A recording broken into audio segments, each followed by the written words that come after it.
This week on Xenomania, join us as we travel to Woodsboro, where we catch up with our old friend Ghostface and his newest round of victims, and find out how we feel about a satire becoming the thing that it satirizes, and how much we enjoyed some of the performances in Scream 5. This is Xenomania. No. Be afraid. Be very afraid.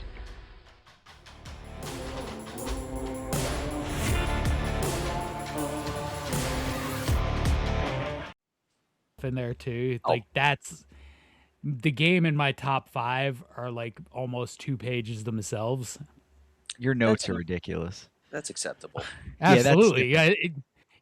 All my notes are just like stream of consciousness remind me of what happened blow by blow. But the thing is it's basically a requel, right? It's a remake sequel, the combination of the legacy character, something that they've in Hollywood have been doing with horror films, Halloween, Texas Chainsaw. So you knew Scream was going to jump on the bandwagon, especially after the fourth one. Yeah, pulling in all that money. Yeah. You just want to pull in all that yummy Scream money. Yeah. I mean, to quote Nietzsche, paraphrase him and his, beware if you chase monsters of becoming the monster. Beware when satirizing slasher movies that you don't become what you're satirizing. Yeah. Yeah. And the Scream franchise became that really quick anyway. I feel like it became like that for 3 because like it was a little more comedy. You have the Jay and Silent Bob cameo, which was a favor from Wes Craven to Kevin Smith, because I think Kevin Smith did something for Wes Craven. I mean, Yeah, you got all that, and then the fourth one tries to go serious, but but it's if you're satirizing slashers, you've already become the satire when you go to part 2. Yeah. Because I mean, that's part of the whole like slasher Yes. trope is that, oh, here's part 1, now it's part 2, and like they say, with a higher body count, like so. Yeah. And Fair. no one is safe, and so it very quickly becomes that. It doesn't diminish that Scream 2 is a good slasher. Thank you. But then 3 and 4 are kind of I understand there's some nostalgia for 4 because of Wes Craven and whatever, but it's his last film. It was his last film, and they got Kevin Williamson back. What a stinker to go out on, am I right, guys out there? I mean, he definitely could have gone out on better. Agreed. You got muted while you were trying to defend Scream 4. The script software muted you. That was the universe saying disco lights here. It's the universe saying do not. I don't think the fourth one is bad. I feel like over time it's gotten better, but the fifth one does blow it out of the water. Like, well, yeah, like especially with the beginning. I mean, the beginning is the same thing we've seen in every Scream movie, but they flip it. Not because Jenna Ortega's in it. It's more brutal and it's modern. They're using texting, they're using cell phones. I mean, in the opening, she hangs up the phone. You're expecting her to answer, and she's like, nope, not doing it, unknown number. And it's like, all right, Tara, who Jenna Ortega plays, is making the right move. And then it goes Ori quickly because she thinks that's her mom's new boyfriend from some meeting, which she goes along with it knowing that it's all BS anyway, which was her first mistake. I would say that in that scene. Yeah, I mean, the first scene works. Like the Scream 5, I'm just going to give you a little spoiler of how I feel about it. Scream 5 worked for me mostly. There's one part I'm sure we're going to get to that pisses me off to no end because we have talked about movies deserving to do something, like deserving to kill an animal, deserving to kill a child. Like they earned that capital with an audience. Scream 5 does not earn what it does. Officer Doofy. I'm talking about Dewey. Scream 5 did not earn that death. Yeah, agreed. It's Sanctus Saint. He's like one of the most beloved characters of the franchise. Yeah. Would you have taken Gale Weathers over that? I would have taken anybody over that. I would have No, I taken mean, Sidney. Mother Teresa if over that. if you were going to bring back legacy cast members, you either cameo them or you can't kill them all. How can you say you're honoring Craven and Williamson and kill off one of the most popular characters in the franchise? It's a chance, right? It's a And chance that they and took. really because he's being an idiot. Well, it's Yeah. kind of his thing. Like And yes. he's safely in the elevator. And while it doesn't come into play in that moment, he's been around enough to know that there are two ghost faces because there's always two of them. So he doesn't even know that going back in, he's not running into the second one. True. It's like, nah, he dies being stupid, and it's not a death that Scream 5 earned. So you don't think he like kind of gave up on life at that point? Because like you see him when we first get reintroduced to Dewey, like he's all like depressed and stuff, and he's trying to keep that positivity up. But like, you know, how I interpret it, you know, No, I think he's rejuvenated. Like he doesn't want to be involved in another Ghostface situation, but he's rejuvenated by it almost immediately.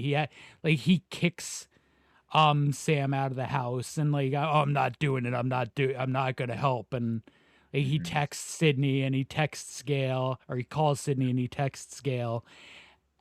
But you can see in those moments, it's like, oh, wait a minute, this is my purpose. Hunting Ghostface is my purpose. And he's back. Like, I think this rejuvenates him. I don't think you had to kill him. I do agree. It's like killing Reggie in Phantasm. You just can't do it. Yeah. I would have the same reaction. Well, that's a totally, I almost feel like a totally different conversation. But I think what the problem is with me with regard to the franchise is what would kill Reggie in Phantasm? We know the tall man would kill Reggie in Or Phantasm. women. Women being Robotic. cosplayed, or tall man Yeah. cosplaying as women. Yeah. But tall man would kill Reggie. In Scream, Ghostface isn't the same person. So there's like varying levels of cred with regard to whoever is Ghostface in whichever movie edition we're seeing, like whichever number. So the two twits that are Ghostface to get this stupid stab credibility up, or whatever the heck the excuse was. I don't even remember. It's so stupid. That's what kills Dewey? No. I don't know. It makes me mad. Their motive is that the Stab franchise stopped being slashers and became elevated horror, and now they want to give it a story to bring it back to its true slasher roots. And so they shall. Which, I mean, look, I get the elevated horror stuff. I hate that phrase. It's horror, it's not horror. We added some thrilling moments and some character development to call it elevated horror, but it's a horror movie. The Witch is a horror movie, not elevated horror. It's just a horror movie. I mean, they mentioned the Babadook, they mentioned Hereditary films. I feel like that have more of a high, like we're saying, high elevated thrill. They're crapping on the type of horror movies I like. Wow.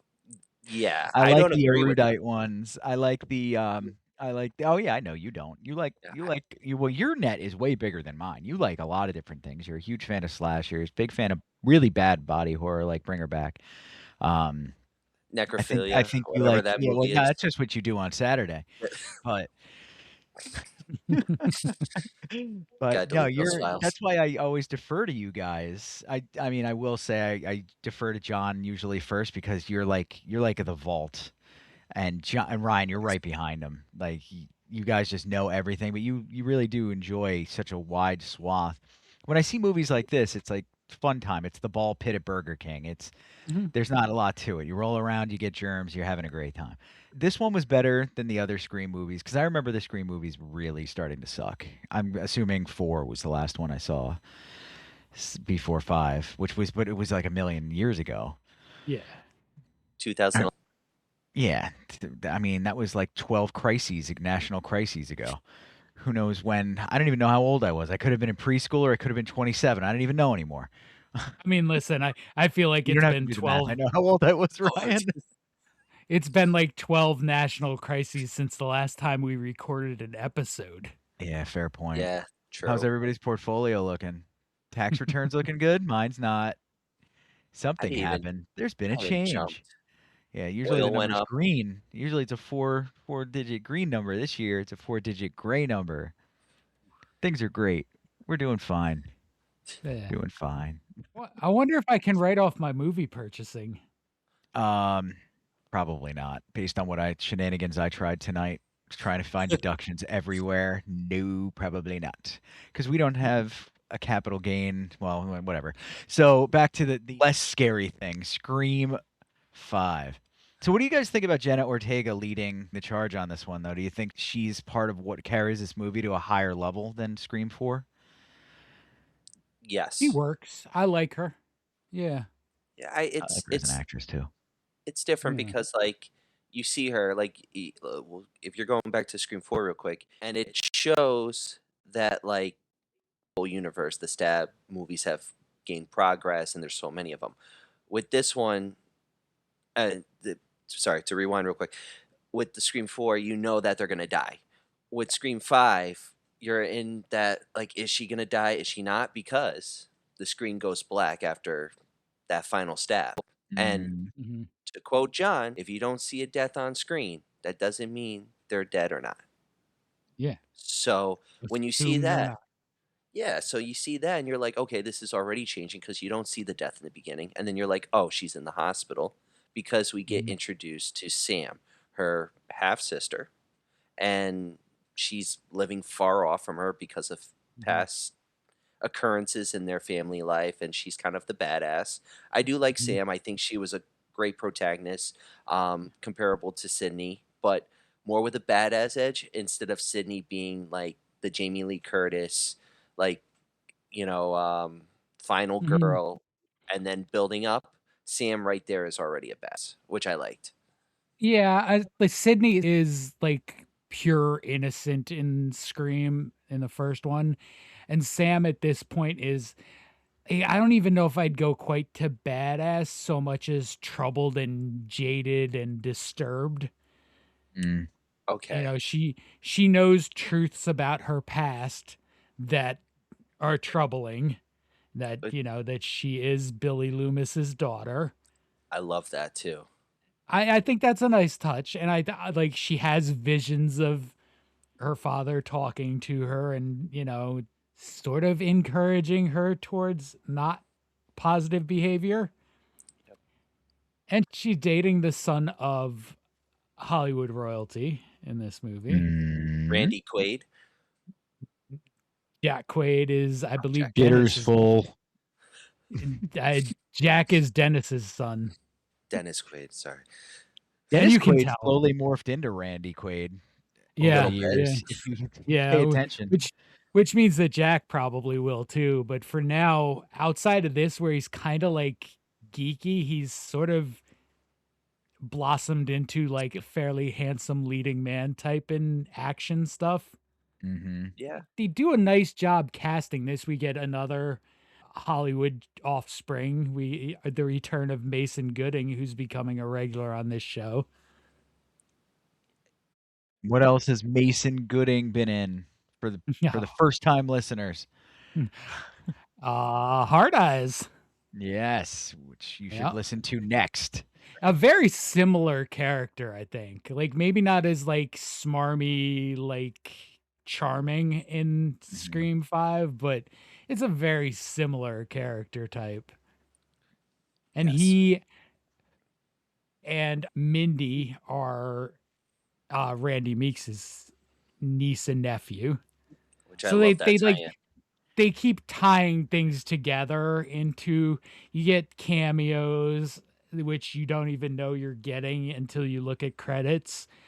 Like there's a clip of Stab 5 or Stab 8 rather, with Ghostface with a flamethrower. That's Matthew Lillard. Yeah, that's cool. You have the scene at the party where they're toasting the the character Wes, who died, and all the voices are like, you get Matthew Lillard in there, you have Drew Barrymore's voice, Jamie Kennedy. It's all those voices are Scream movie veterans. That's awesome. And it's sort of designed to serve as a tribute to the character, but they also named the character Wes. So that scene is also a tribute to Wes Craven. It's, you know, reuniting his people to one last time, I guess. This is why John has 17 pages of notes right here. He just went through the family trees and all that. That was cool. Yeah, I thought that was a nice touch that I wouldn't have known about if I hadn't dug into this a little more. And if we weren't doing this show, I wouldn't have bothered to look that up. It's pretty cool because it's a nice nod to a legend, a director, horror legend. And I like that because when I watch it now, you hear to Wes, but now go into detail. I want to watch that scene again to see if I can pick those voices out. I do wish they asked Johnny Depp. I know he's not a Scream alumni, but Wes got his start. And I know they had a good friendship, so that would have been pretty cool. That would have been neat. This is like Cokehead days, Johnny Depp, though. We're Captain Jack Sparrow, Ghostface would have been kind of neat. Hey, we got a game this week. Of course, we have a game this week. It's game time. Ooh. It's Stash or Slash. As it should be for a Scream movie. And you know what? I'm gonna give you the topic because it's gonna go. I don't think it's gonna be as easy as you think it's gonna be. It's David Arquette movies. Oh, sweet! All right, Eight-Legged Freaks, stash it. Yep. That's the first one. What's the name of the girl that's or in that and Slash? Sliders? I'm stashing this. This is one of my favorite movies. Who was he in The Outsiders? Charm. The ugly one. He's a small. I don't believe he's even on the cover. He was like 12 or 13 when he was in this. He was like one of their. Is he a greaser or a soch? I don't remember. Damn. I had the character name somewhere, but I can't find it. Ryan, Matt Dillon. Stashing or slashing? This is hard because this is a good movie. I remember this from middle school. But Eight-Legged Freaks, you might have Ready to Rumble on here. That was the movie, by the way, Ready to Rumble. You might have that on there. There's so many good. How many are there? 8? You picked 8? 8. Yeah, you know what? We have to do 4 and 4? hold on. No, I'm gonna make it 3 and 5. No. Oh, so we keep 5. Okay, cool. No. Nope. Keep 3. Stash 3, slash 5. I damn it. I'm still keeping The Outsiders. I'm slashing it. I'll slash The Outsiders. Might not. You know what though? Dude, Johnny I'll Boy recommend. Tried to save everybody in that fire, and he died. And you're gonna slash this film? Yeah, Rumblefish. That's all I'm going to say. Soda Popinski should be in this movie. What is her name? Cherry Cola is the love Cherry interest. Cola. Yep, Cherry Cola, and every dude in the universe watched this movie and was like, "Man, I'd love to meet Cherry Cola by that chain link fence."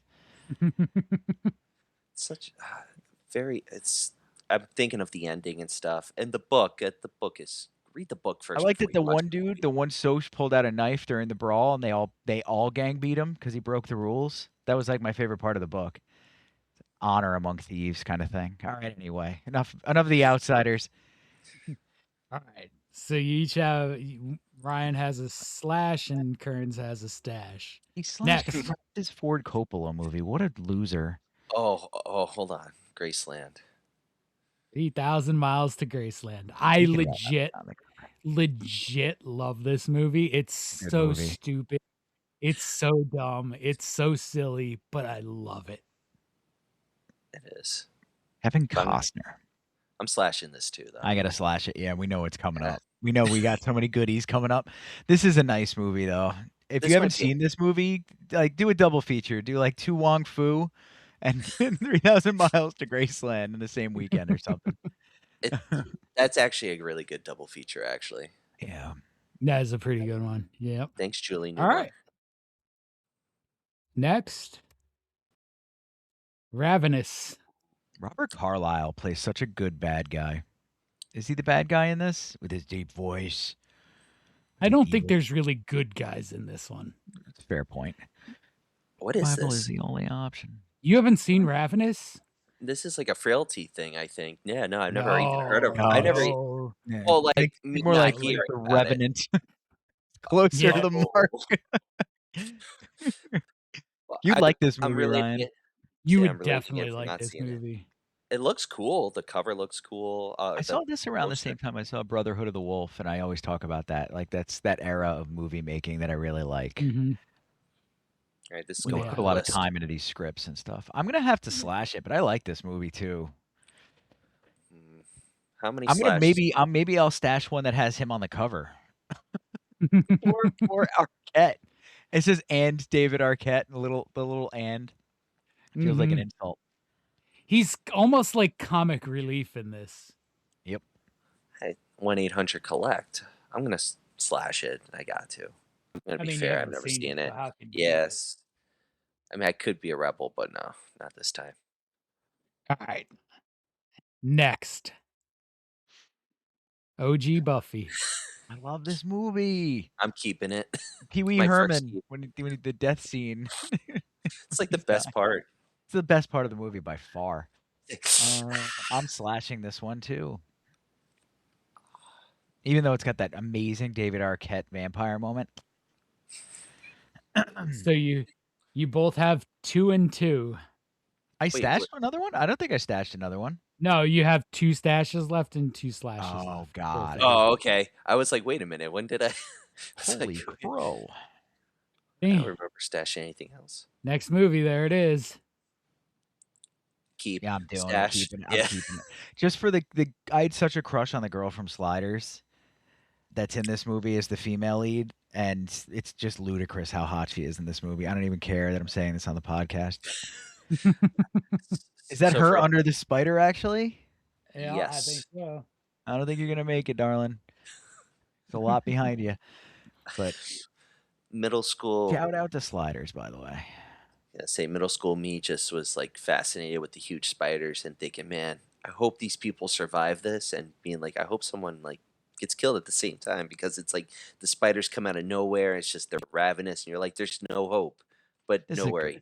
And it's nice to see David Arquette in that leading male role too, where he's got to go through the motions. He's got a backstory and a conflict and all that fun stuff.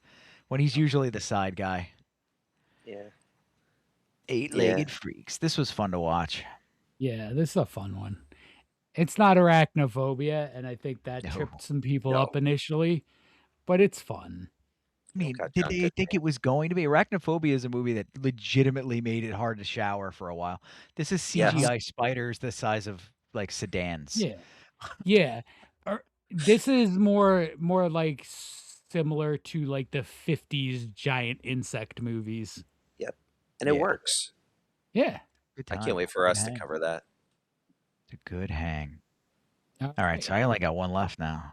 You both only have 1 stash left and 2 slashes, so let's see where we go. See where John's evil streak comes in here. There you go, Ryan. I'm stashing it. I gotta slash it. I will rule you. It's just Scott Conn, David Arquette. I might have made a mistake. I'm not as big into the wrestling stuff too. So Ready to Rumble didn't resonate with me that much. It was one of those like I didn't pay attention while it was on kind of things. And that was back before cell phones. It also sort of like spawned the strangest David Arquette era, where he's WCW champion. Oh yeah. Yep. Like somehow a dying wrestling promotion decided the best way to save it was to make David Arquette your champion. Oh, let's be real. WCW, I'm going to say it. WCW was trying to revitalize itself because it was failing in the ratings. They hired a former writer from WWF, Vince Russo, who Vince McMahon kind of directed him to like said yes to ideas, no to ideas. And that's why a lot of the ideas at that time, late 90s, early 2000s, worked. In WCW, he was just doing anything and everything. And there was no one saying, no one to say no. And this is what we got. David Arquette as a world champion. It was throwing things at a wall and seeing what stuck. WCW had about a 3 or 4 year period where they almost were able to pass WWE. You know, you had the NWO, and people wanted that, and then they just couldn't sustain. Real quick, they did. From '96 till I think late '97, early '98, they beat them in the ratings because of the NWO. And then what changed was Austin. Austin and Tyson and Michaels at WrestleMania 14. Once Mike Tyson walked through, everyone flipped. And I mean, they watered down the NWO when everybody in the organization is in the NWO in some way, shape, or form. It's not fun anymore. That's true. Didn't they? That was all people they stole from the WWF too, like right? Yep. Sting, Nash. Almost in. No, Sting was not in WWE until after. Yep. But he was almost everybody else was a WWE cast off. Yep.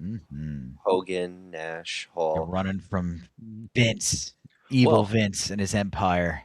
They were either I don't think there's any real quick when it comes to you and wrestling, Ryan. No, this is real quick. You'll think this is cool. The gimmick was actually stolen from Japan.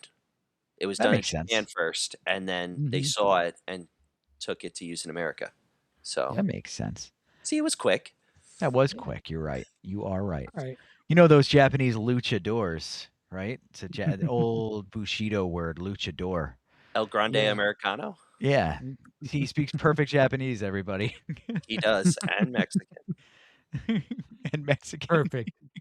Perfect Mexican is the best way to end that a little bit. Yes. That's our segment of wrestling talk for this week. Next movie. The OG. Flash. Yeah, I have to. You have to. I have to. Yeah. Well, what did he leave for last though? This is scary actually, because I could be safe and pick Scream. Scream's a great movie. It would have been great if they ended the franchise with Scream. I don't think you'd be disappointed either way. I mean, I trust you enough to believe that. All right, I'm gonna slash Scream because I am not a slasher guy through and through. I enjoy them to an extent, but they're not they're not on the podium of my favorite type of horror movies. I love Scream. I would have stashed it, but ready to rumble. I can't believe you have Buffy, 8-legged freaks, and Ready to Rumble before you have Scream. It's so good. And I bet you use no regrets either. No, I don't. I love Buffy. I love 8-legged freaks. Like this is like everything on Stars and I think I'm gonna give him another regret right now with. Oh, I'm happy as hell right now. I am so happy right now. I forgot he was in this too. He's one of the production assistants in the radio. Sandler's probably most proud of this movie. I know it's not one of his Happy Madison productions, but this is probably my favorite early era. This movie. It's one of the best. Excellent. Even the soundtrack is cool. Like somehow you have a song from Stuttering John Melendez from the Howard Stern show on this soundtrack that works. Which is wild. Stuttering John reference. Yeah. I just remember the question. Talk my way out of it. All right, that was Slasher Stash for the Scream 5 episode, everybody. There's no winners or losers here, but I don't know. I'm really happy with how mine turned out. I feel like you won this one because I got Ryan to cut one of his favorite movies, and I'm always happy when I get one of you guys to do that. Yeah. It's like half the game. The whole purpose of the game is to torture us. Well done, John. Well done. But it's also why I think we have to do them 3 and 5, because 4 and 4 in this case wouldn't have been that stressful. No. Fair. I mean, I'm already bald, so it's happening. Well, but there is a question I have to ask: is Lemmy God? Is that the question? Lemmy is God. Right. There we go. Yes. Comments below, viewers. The simplest answer. If you comment no, then I'm worried about you. Okay. Just wanted to make sure. He'll be in John's prayer circle for the night. If you comment no, he'll put you in his prayer circle. All right, everybody. My prayers to Lemmy will include you tonight. Very well done. Well done. Little ace of spades. Alright. Chases. Ace of spades. Alright, so what else about this movie do you think bears highlighting? Scream 5. I think. Go ahead, Ryan. Oh, I was gonna say the relationship with Dewey and Gale. I mentioned this a couple episodes ago with great romances in horror. Their evolution of the romance, their romanticism, as I would say, kind of concludes in this. But you see it begin in Scream 1, 1996. It, furthers in 98 with Scream 2, 2000 with Scream 3, and then 2011 Scream 4. It's just you see them grow, break up, get together, and it's mimicking real life, even up to this point where it's like they're divorced. And especially when they're talking, I feel like you see a lot of emotion, not only from them as characters, but from them as human beings, as people who loved each other and still love each other, but they agreed to go their separate ways. But I mean, that was one of the biggest highlights, I think. And seeing Sidney come back and being like a passing of the torch, I did like that a lot, even though That was like part of the bump the movie needed. Yeah, until you realize she's supposed to be in Scream 6 and there's a contract failure of negotiation, which screws that up. But we'll cover that in the next episode. Yeah, I guess. Well, there's another reason why this franchise sucks. Well, they allude to it. I was a fan of how they did a lot of the lead ups to some of the death scenes.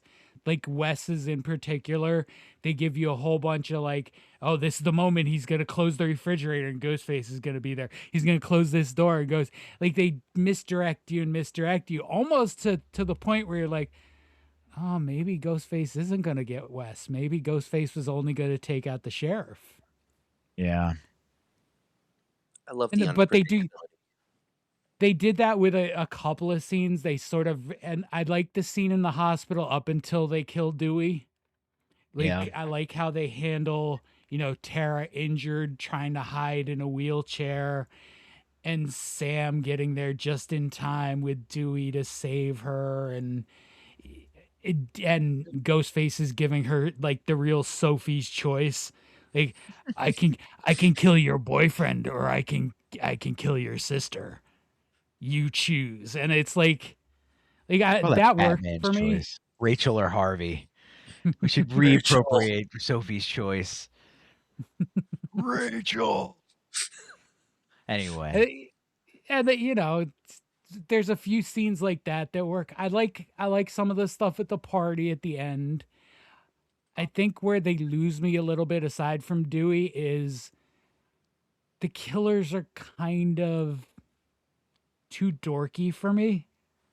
Okay.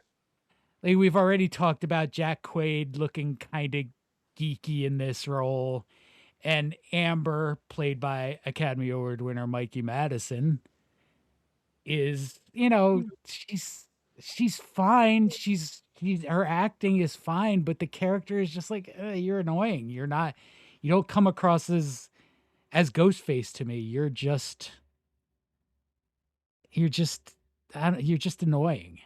So that was my problem. Real problem with this is that the two characters that wind up being Ghostface are not cruel enough to me. And then obviously their motivations. I mean, the motivation's a repeat of the fourth film, kinda. And the first one. Oh, yeah, no, never mind. Not the first one. I'd say more the fourth one, because that's what Sidney cousin is trying to do. Is like, spoiler alert in Scream 4, she's trying to kill Sidney so she can be the new survivor and kind of bring back the Stab series, quote unquote, with a new version.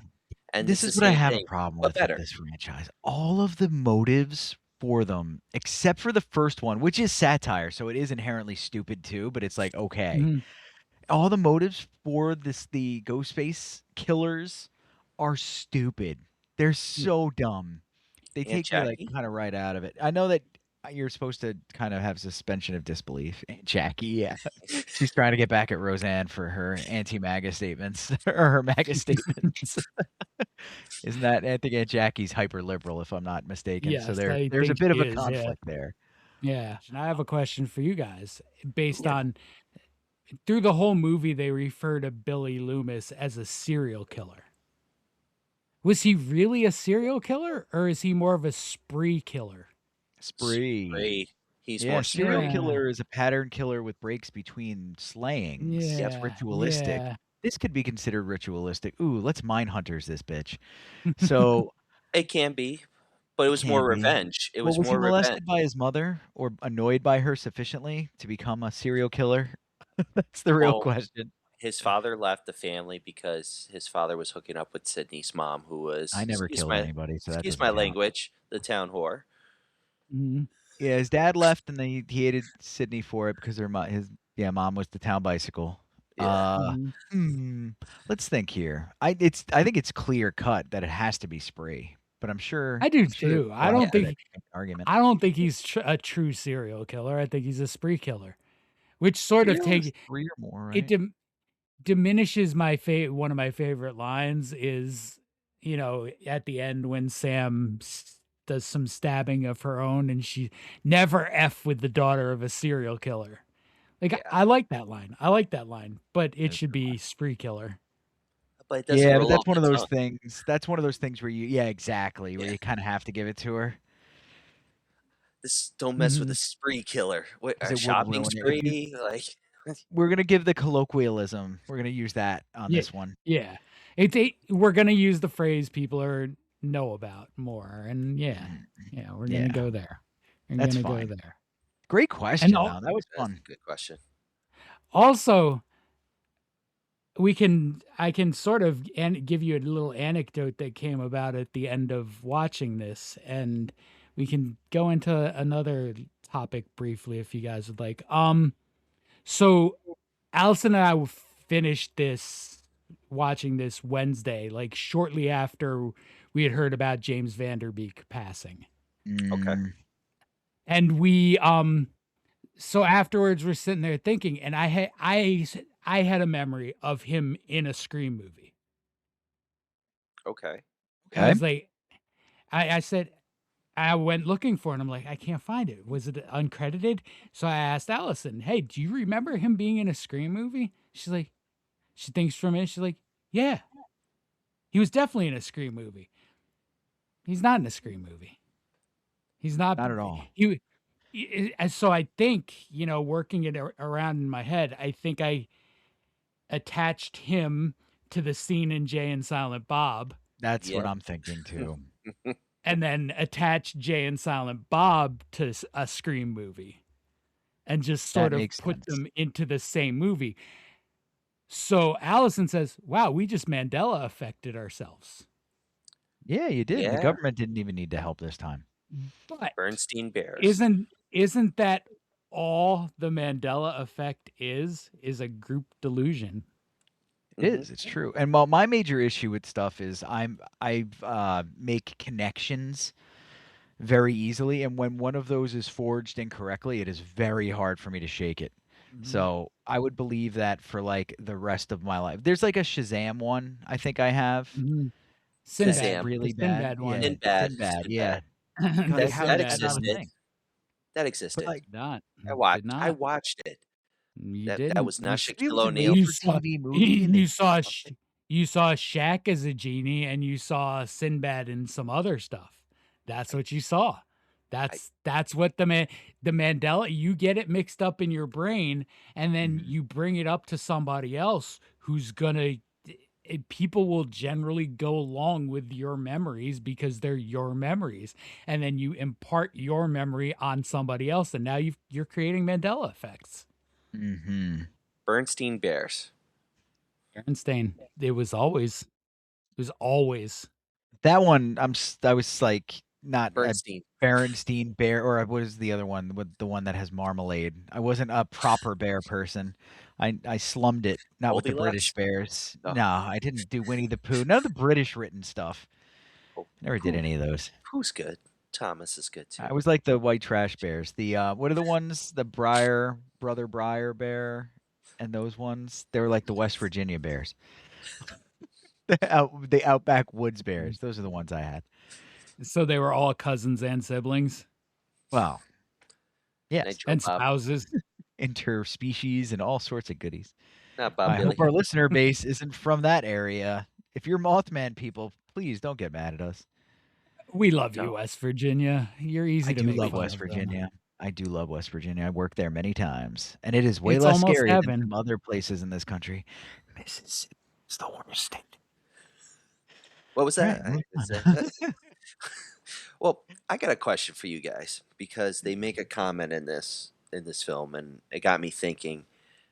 Do you see a lot of similarities in the first film as well as with this one, with the original Halloween from '78, as well as Halloween 2 from 1980? John? And I mean, like, they mention Halloween, like, with pacing the killer, and I can see that, but with this one, as they mention Halloween, right? And Wes Craven features Halloween in the first film. This one, they're using hospital scenes, right?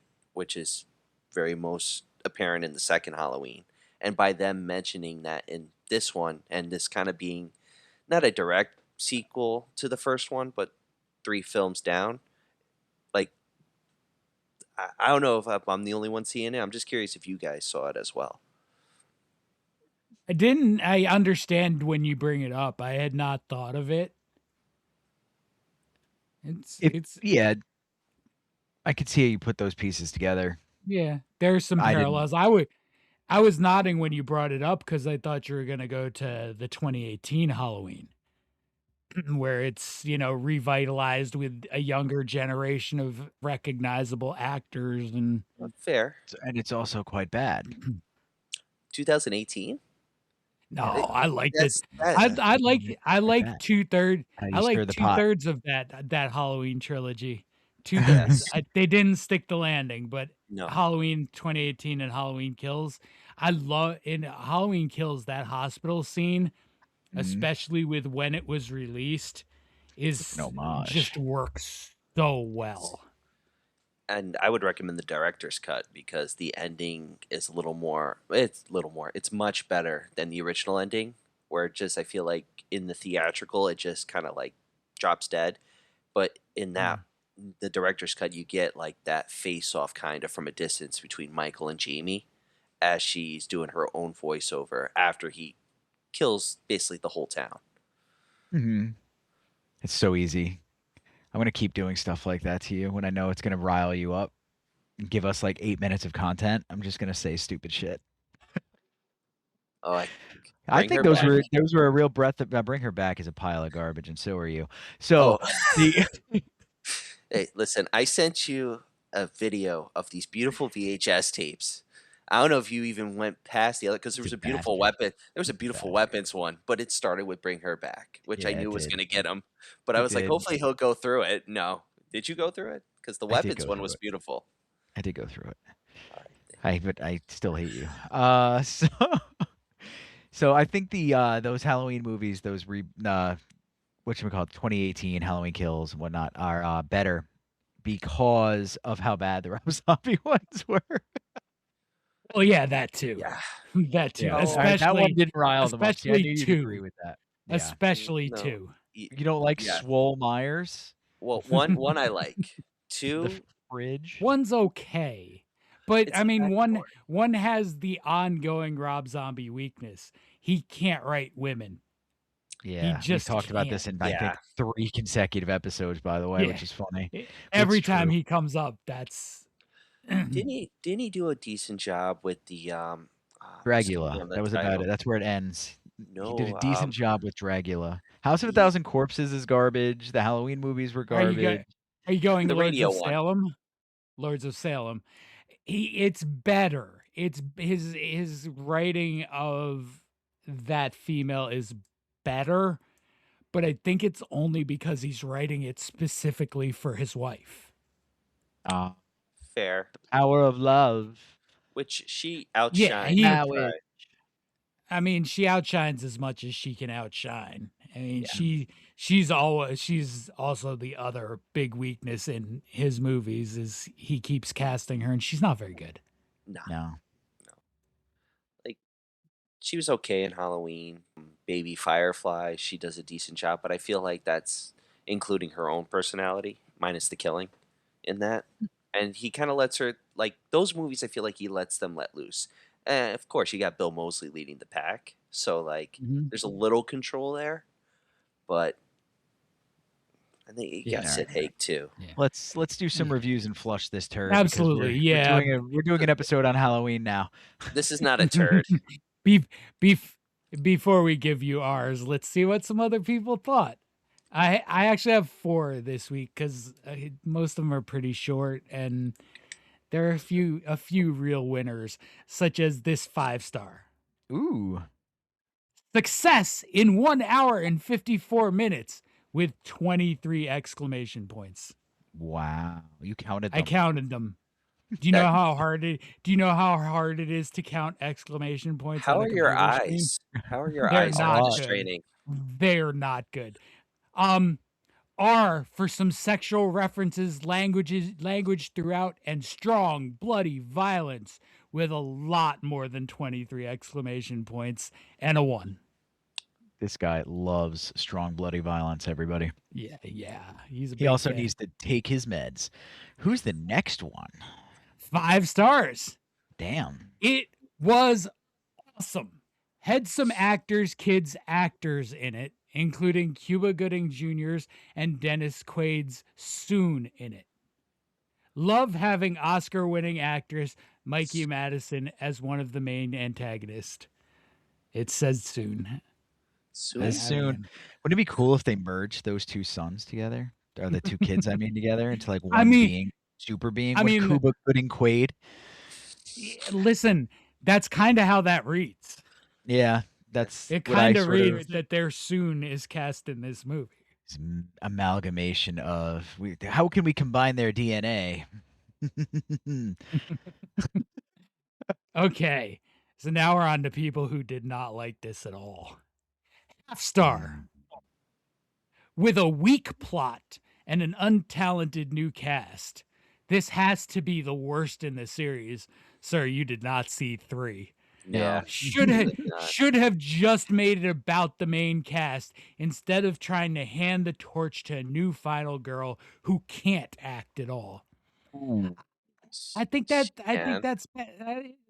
might work on Monday or Tuesday, but I'm not taking that on Wednesday. I think the acting in this is fine. It's not. It's got an Oscar winner. Yeah, get bent. Nobody's like Oscar level performance in this, but nobody's bad enough that untalented. But Jenna Ortega's got crazy acting chops. Even just Death of a Unicorn, we got to see her flex a little bit and stuff, and she's great. It's a starting point for a lot of them in this. Being jerks by ignoring David Arquette right now and things like that. But obviously, all the old cast members, we know what they can do. So absolutely. Yeah, absolutely. And one last 1/2 star review. These newer Scream movies are horrible. They have barely any essence of the original trilogy, which was actually a quadrilogy, and don't really do anything to shake up the repetitive and tired formula. There are good moments here and there, but the majority of it is just fluff. The story is beyond contrived, and the characters are painfully uninteresting. Ghostface is the highlight, obviously, but we really don't see much of him. Just feels like a lazy attempt to cash in on the Scream name. I wrote that review, everybody, just so you know. There's some. I agree with everything he said. There's some valid points in there, but to end with, you don't see enough of Ghostface in this movie. You do see him. A bit more I think you see, or she, I think you see as much Ghostface as you ever saw. Yeah, I think like Godzilla's not on screen enough and things like that. I get that. That one I'll give you guys, but the rest of it I really vibed with. Yeah, shoddy writing, hollow characters, same old stuff, rehashed plot. It's the comfortability. Yeah, counting money comfortability. Sadly, but it brings in the viewers. And I think if you say there are good moments in a movie, it can't be a 1/2 star. A half-star movie has to have nothing about it that you like. Yeah. I don't think I can't give it a half star, but all right. What do you? Or is it our turn? It is It's our turn. Usually I like to go last, but I think I'm gonna be that guy to set the standard. Go first. Okay. I want to hear your review. 2 stars.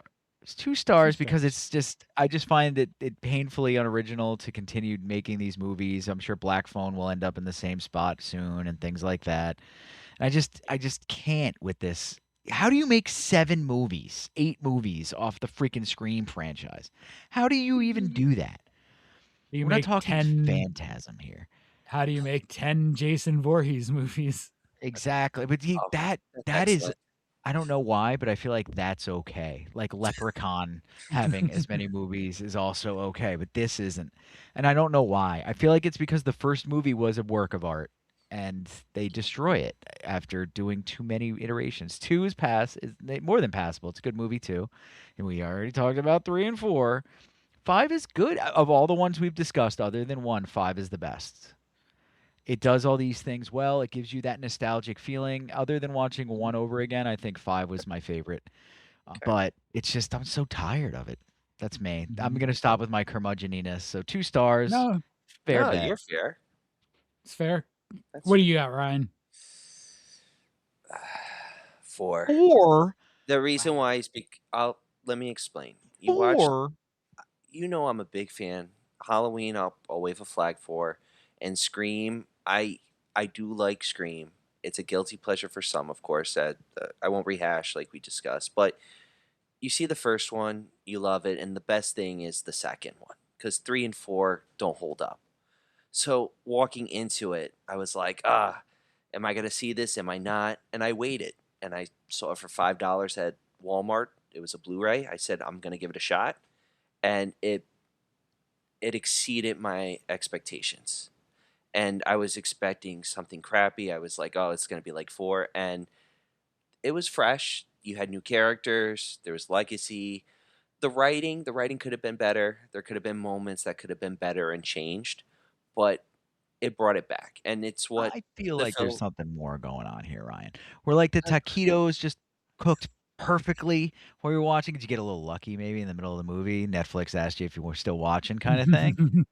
I really like that happened. I feel like you had a really good day that day. I really enjoyed a 4-star movie. I really enjoyed it. I did. I feel like all right, fair enough. Right. I'm usually the high man here. I'm not the high man. You are usually the high man. Wait, I'm not the high man. You're not man the high man? Say it a little faster, double speed real quick. What was your rating? I'm not the high man. There it is. I'm not the high man. I'm gonna go considering being good at football. Yeah. Considering I usually go I go into a movie expecting a 2.5 to 3, and it's based on how it meets or exceeds expectations. I'm gonna go about a 3.5. Okay. It's about a C movie for me. Your eyes got awfully wide when he said 4. I'm surprised you hit 3.5. I feel like you dragged him up, Ryan. I was between 3.25 and 3.5. I went. I'll go 3.5. Listen, I can sell a movie and I can throw a movie to the trash too, but mostly sell a movie. Python, everyone. Python. Oh boy. Titanoboa versus Mega Croc. 5. All right, John. 3.5. 3.5. Okay. It's slightly exceeded my expectations, which admittedly were kind of low. Yeah. Agreed. Well, this is Scream 5, everybody, so I hope you had a good time. And now we're getting into us. We're going to hit our top 5s in a second, unless we have any juicy tidbits before we roll into our top 5s. No, not really. We're going to cover Scream 6 next week, ladies and gentlemen, and we're going to New York City for that one. They're going out of California. Oh, this is more gore. I don't mind shots, shotguns. I don't mind gore. He's got a shotgun in this one. Yeah. That's what Ghostface needs. Second Amendment privileges. Watching him run and fall is half the fun of the movie. Anyway. All right. You got 2 minutes, Ryan. Go. top 5 are sequels that exceeded my expectations. I went and I haven't covered any of these. Maybe Ironic for this episode, but sick. well, yeah, but this one was hard because I didn't want repeats because I can mention Hellraiser 2. I can You can mention do movies Halloween we've 2. reviewed. I know, but I want to give it some fresh. There is one movie I am requoting because I do like it, but I'm going to start off with Current's favorite movie franchise. Perfectly timed. It's almost like I did it. It's almost like I did it myself. I wasn't going to say Bring Her Back, thank you very much.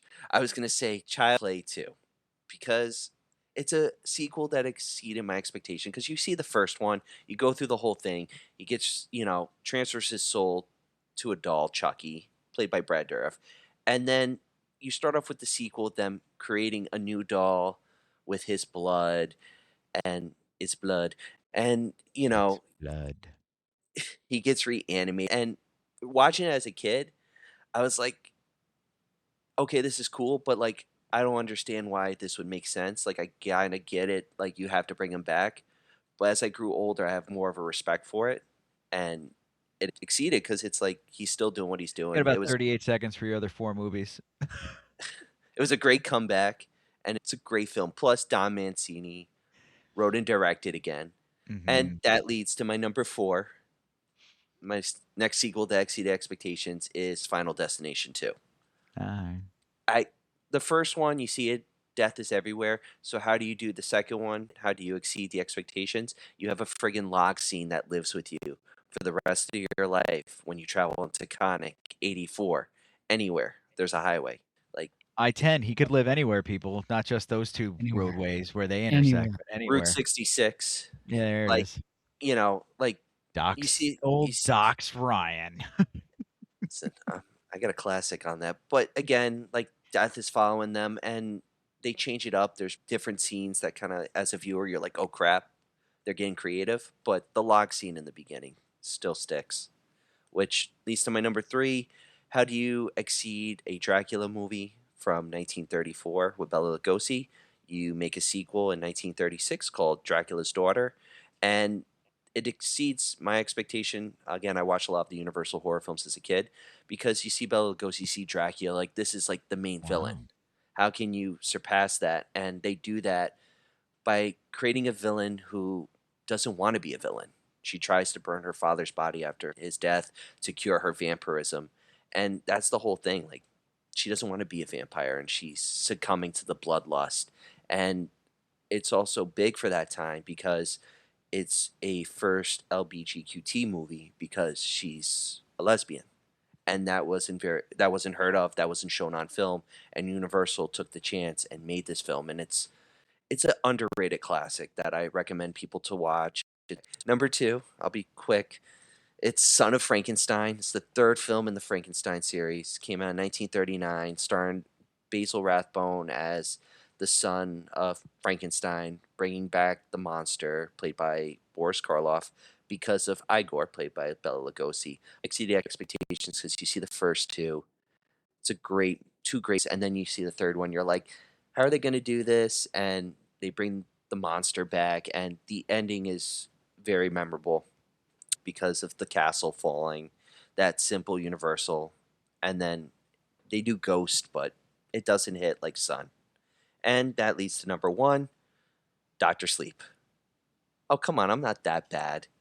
These are really cool, actually. The last 2 are really cool. Dr. Sleep is a cool one, man.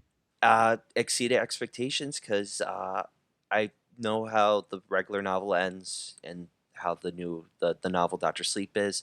I was wondering how they were going to kind of tie the book in as well as with Kubrick's vision, which Flanagan does amazingly. And I wasn't expecting it to be good, and it was. And I love the nods to the original, like Kubrick's vision and The Shining, and what Flanagan does with the book and including that. It was just a nice blend. But these are all the sequels that exceeded. Sorry, you know me, I got a lot of passion. And Mike Flanagan has kind of become the official Stephen King adapter. Yeah. Oh yeah, Dark Tower, right? He's doing Dark Tower. It better Thanks for pointing that out. Gary. He's got the Mist. He's the official. He's Mist like the was good, official Stephen King adapter at this point. And that's because he just did one. Well, he's done a few miniseries, but him doing Midnight Mass, I feel, sealed his deal. Because Midnight Mass is basically Salem's Lot. It is in a nutshell. It is definitely another imagining of Salem's Lot. Yeah, it's great. It's great on its own, though. It's not. Yeah, I mean, it's just enough. The similarities are there and everything, and we love it. We love the fact that it is what it is, and it is what it isn't, and all that stuff. It's great. Midnight Mass is wonderful. Go back to top 5 topic that I've done before, but with different movies because it's kind of an endless topic. And it's 5 more Academy Award winners in horror. Ooh, 5 more. Okay. 5 more. So since we have Mikey Madison, who won Best Actress for Honora in Scream 5, I'm going to go with this. So we're going to start in 1994 with a movie that stars Jack Nicholson, who has won Academy Awards for One Flew Over the Cuckoo's Nest, Terms of Endearment, and About Schmidt, and Christopher Plummer, who won for Beginners, and it's Wolf. Nice. Good movie. After accidentally hitting a wolf while driving, Will Randall stops to check on the animal when it bites him. He gets some rabies shots, but definitely needed way more vaccinations as the true nature of the beast is revealed. Bum, bum, bum. That movie's actually, it holds up pretty well, too. I watched Wolf again somewhat recently. Gotta check it out. I haven't seen it since the 90s. Yeah. I watched it. It had been a while since I've seen it. It's like Witches of Eastwick. Yep. So number 4, we're going to just go back to 2019 for a movie that stars, I hope I get the name right. I've been practicing it and I still don't think I've nailed it. It stars Lupita Nyong'o. No, that's good. Who won for 12 Years a Slave, and it's Little Monsters. A musician, a school teacher, and a TV personality must come together to protect a group of field-tripping children from a zombie outbreak. They were tripping.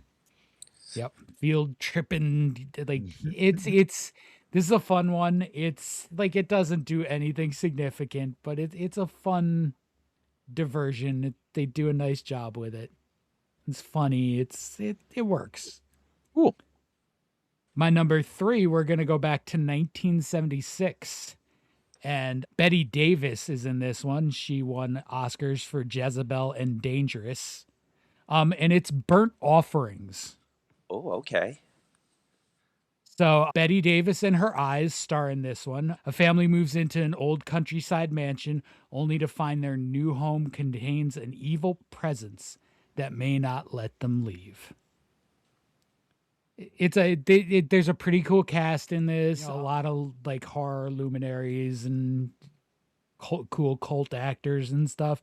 Definitely a fun watch. Definitely worth it. Number 2 is another twofer. We're going to go to 1995, where we get Ben Kingsley, who won for Gandhi, and Forrest Whitaker, who won for The Last King of Scotland.